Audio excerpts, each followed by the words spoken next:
বাবা কি হচ্ছে কি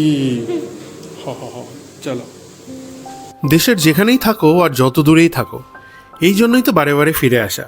ফ্যামিলি ছেড়ে দূরে থাকতে যে কেমন লাগে, তাও যখন বাড়িতে একটা ফুটফুটে গ্রোয়িং বাচ্চা আছে, সেটা তারাই খালি রিলেট করতে পারবে যারা এই ফেসটা দিয়ে গেছে। তাই আমি আবার বেরিয়ে পড়েছি, চলেছি সিকিম থেকে গৌহাটির উদ্দেশ্যে। গল্প করতে করতে দেখুন আমরা রংপো পার করে ওয়েস্ট বেঙ্গলে ঢুকে গেলাম।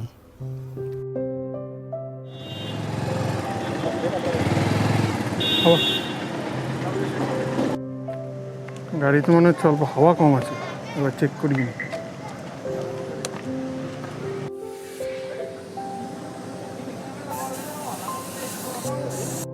হাওয়া কমই ছিল, তাই একটু ডিসকমফোর্ট ফিল হচ্ছিল। এবার ঠিক আছে। তার খোলা কির্নে মল্লি ছাড়িয়ে আমরা এসে পৌঁছলাম একেবারে তিস্তা ব্রিজের ওপরে।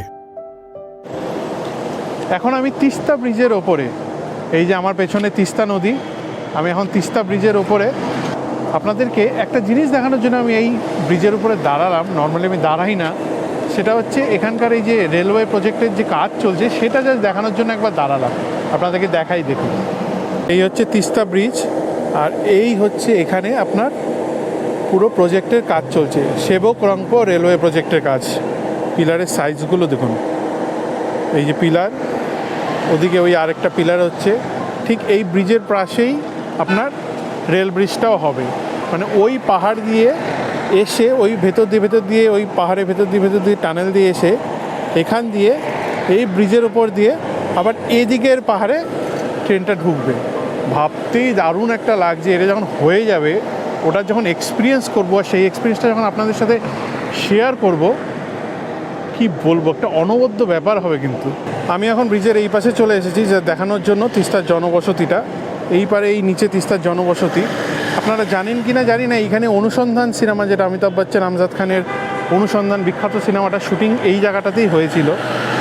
তো পুরো যখন এই ফ্ল্যাশ ফ্লাডটা এসেছিলো, ফ্ল্যাশ ফ্লাডটা দেখুন কীরকম এফেক্ট করেছে আর কি। এই জায়গাগুলো ঘরবাড়ি আপনি দেখলেই বুঝতে পারবেন, জলের তলায় সব চলে গেছিলো আর কি।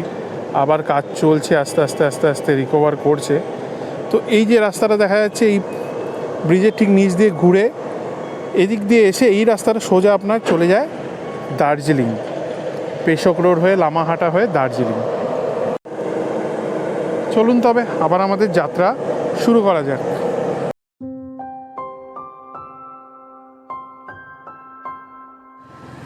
পৌঁছে গেছি সেই ভয়ঙ্কর জায়গাটায়। আবার অনেকটা রাস্তা বলে কার্পেটিং করেছে, 3 দিন বন্ধ ছিল।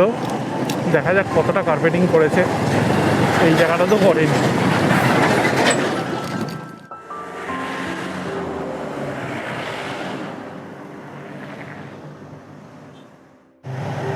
রাস্তা বলে খুলেছে, কিন্তু পুরোপুরি কিন্তু খোলেনি, সেই ওয়ান ওয়েই করে রেখে দিয়েছে। বিশাল জ্যাম। আমি সেই জ্যামের মাঝখানে দাঁড়িয়ে আছি। কত টাইম লাগবে এখন কে জানে। মোটামুটি 45 মিনিটের মতো ওয়েট করতে হলো। খুব খিদে পেয়েছে, তাই এসে দাঁড়ালাম সেই পণ্ডিতের দোকানে। এখানকার রসগোল্লা, লালমোহন, চপ আর চা যে কোনো ফেমাস দোকানকে গুনে গুনে 10 গোল দিতে পারে, এতটাই ভালো। এটা আমার এখানে ফিক্সড খাবার।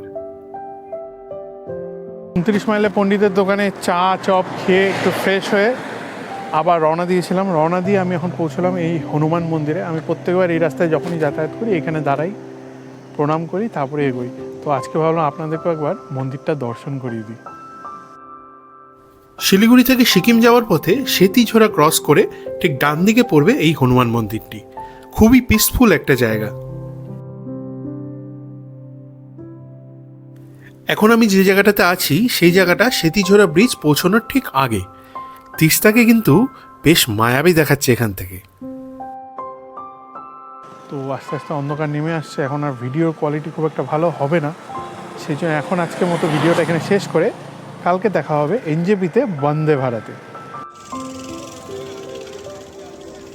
সকাল সকাল পৌঁছে গেছি এনজেপি স্টেশনে, সকাল 6:10 বন্দে ভারত ধরার জন্য। Good morning. আমি এখন এনজেপিতে, 5:50 বাজে, 6:10 বন্দে ভারত ধরবো। চলুন তাহলে এগোনো যাক। চলে এসেছি প্ল্যাটফর্ম নম্বর 2, আর এই পিছনেই আমার বন্দে ভারত দাঁড়িয়ে আছে। কিন্তু আমার চোখ মুখ দেখে আপনারা বুঝতে পারছেন আমি প্রচণ্ড রকম টায়ার্ড। কালকেও খুব ভোরবেলা উঠতে হয়েছে এসি ডিউটি করার জন্য, ডিউটি করে তারপরে এতটা ট্রাভেল করে শিলিগুড়ি এসেছি। আজকেও খুব তাড়াতাড়ি উঠতে হয়েছে এই ট্রেন ধরার জন্য। প্রচণ্ড টায়ার্ড, ঘুম পাচ্ছে, চোখ দেখেই বুঝতে পারছেন। চলুন গিয়ে ট্রেনে উঠে পড়ি। আমার কোচ হচ্ছে C3, চলুন ওঠা যাক।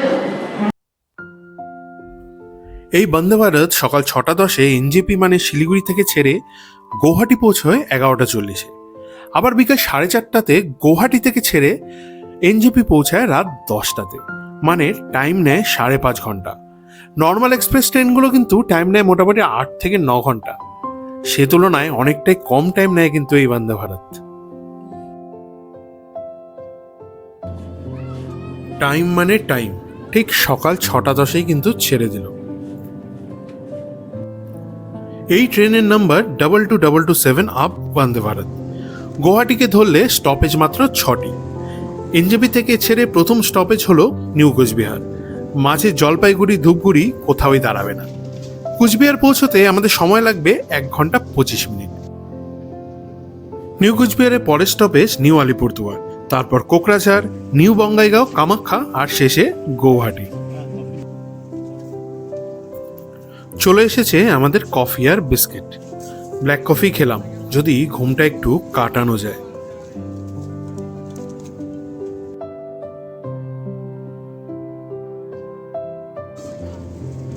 কফি খেতে খেতে পৌঁছে গেলাম তিস্তা। এই আমার অতি প্রিয় মন ব্যাকুলের তিস্তা।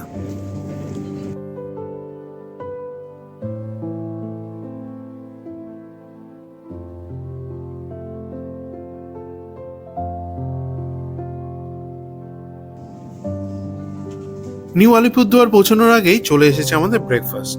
নিউ আলিপুরদুয়ার ক্রস করার পরেই পড়বে জোরাই স্টেশন। ঠিক এখান থেকেই আমরা ওয়েস্ট বেঙ্গল ছেড়ে ঢুকে যাব আসামে। ট্রেনের ব্রেকফাস্ট আর কি বলবো, সেই থোরবড়ি খাড়া, খাড়া বড়ি থোর। চেঞ্জের মধ্যে শুধু ব্রাউন ব্রেড আর অ্যাডিশনাল একটা ম্যাঙ্গো ড্রিঙ্ক, বাকি সব সেম। আমার মতে যদি বন্দে ভারতের জার্নিতে শুধু ব্রেকফাস্টই কভার হয় তাহলে ফুড অপশনটা সিলেক্ট করবেন না। তাহলে টিকিটের টাকাটা অনেকটা কম লাগবে আর আপনি আপনার পছন্দ মতো ব্রেকফাস্টও ক্যারি করতে পারবেন।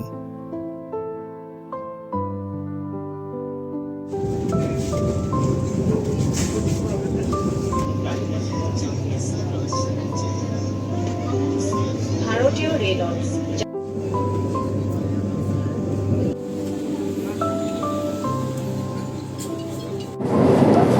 এক জায়গায় বসে বসে বোর হয়ে গেছি, তাই ভাবলাম একটু বাইরের দিকে আসি। বাইরে এসে দাঁড়িয়ে আছি। এখানে সাউন্ডটা কিন্তু অত ক্লিয়ার হবে না, কারণ এখানে প্রচণ্ড রকম বাইরের আওয়াজ আসছে।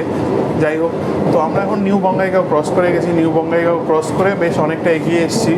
এখন বাজে মোটামুটি 9:25, 11:40 হচ্ছে রাইট টাইম। মোটামুটি আর 2 ঘন্টার মতো লাগবে, 2 ঘন্টা 20 মিনিটের মতো লাগবে পৌঁছোতে। ট্রেন একদম রাইট টাইমেই চলছে, 109-110 কিলোমিটার স্পিডে। বেশ সুন্দর চলছে, সুন্দর জার্নি হচ্ছে।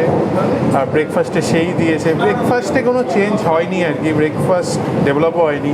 রাজধানীতেও যেরকম ওরকমই, সেই ব্রেড, কতগুলো মানে শুকনো আলু, গাজরের টুকরো, অমলেট, না হলে সেই আলুর একটা কাটলেট। তো এইটা যদি কেউ চেঞ্জ করতে পারে আর কি, খুব ভালো হয় আর কি। এই একই রকম একই। আর চায়ের কোয়ালিটিটা খুব বাজে ছিল, সেজন্য আমরা চেঞ্জ করে ওটাকে কফি নিলাম আর কি। তো চায়ের যে কিটটা ছিল পুরো শক্ত হয়ে গেছিলো চাগুলো, তো ওটা চেঞ্জ করে আমরা কফি নিলাম। তো কফিটা অনেক বেটার, কফি যেরকম হয় আর কি, বেটার আর ওয়ার্ডস কি, চায়ের তাও হয় আর কি, কফির ওই গন্ধ থাকলেই হয়ে গেল। চলুন তাহলে জায়গায় গিয়ে বসি, একটু ঘুম দরকার আছে। আমি মোটামুটি একটা ছোট্ট একটা ন্যাপ নিয়ে নিই, তাহলে আরও এনার্জেটিক হয়ে যাব। তারপরে আবার আপনাদের সাথে দেখা হবে। চলুন, বাই। এই অল্প সময়ের ঘুমটা খুব দরকারি ছিল। এখন আগের থেকে অনেক বেশি ফ্রেশ লাগছে।